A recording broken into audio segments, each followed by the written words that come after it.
রাজ্যের অন্যান্য প্রান্তের ন্যায় ১৬ বিশালগড় মণ্ডলের কার্যকারিণী বৈঠক অনুষ্ঠিত হয় শুক্রবার। এদিন বিশালগড় সূর্যকিরণ বিয়েবাড়ির কমিউনিটি হলে অনুষ্ঠিত হয় এই দিনের বৈঠক। উপস্থিত ছিলেন বিধায়ক সুশান্ত দেব, ভারপ্রাপ্ত মণ্ডল সভাপতি তপন দাস, বিশালগড় পুর পরিষদের চেয়ারম্যান অঞ্জন পুরকায়স্থ সহ স্থানীয় সকল কাউন্সিলর, মণ্ডল নেতৃত্ব সহ দলীয় কর্মী সমর্থকরা। এ প্রসঙ্গে সংবাদ মাধ্যমের মুখোমুখি হয়ে বিধায়ক সুশান্ত দেব বলেন, ভারতীয় জনতা পার্টির নিয়ম অনুযায়ী একটি নির্দিষ্ট সময় অন্তর অন্তর এই বৈঠক অনুষ্ঠিত হয়ে থাকে দলীয় কার্যকর্তাদের নিয়ে, যেখানে সাংগঠনিক বিভিন্ন বিষয় নিয়ে আলোচনা করা হয়ে থাকে। সম্প্রতি চরিলামে প্রদেশ কার্যকারিণী বৈঠক অনুষ্ঠিত হয়েছে। এরপর ধাপে ধাপে জেলা এবং প্রত্যেকটি মণ্ডলে অনুষ্ঠিত হচ্ছে।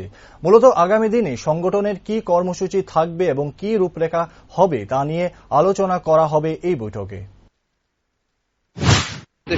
আয়োজন আপনারা সকলে জানেন, ভারতীয় জনতা পার্টির যত কার্যক্রমে আছে একটা অন্যতম কার্যক্রম হল কার্যকারিণী বৈঠক।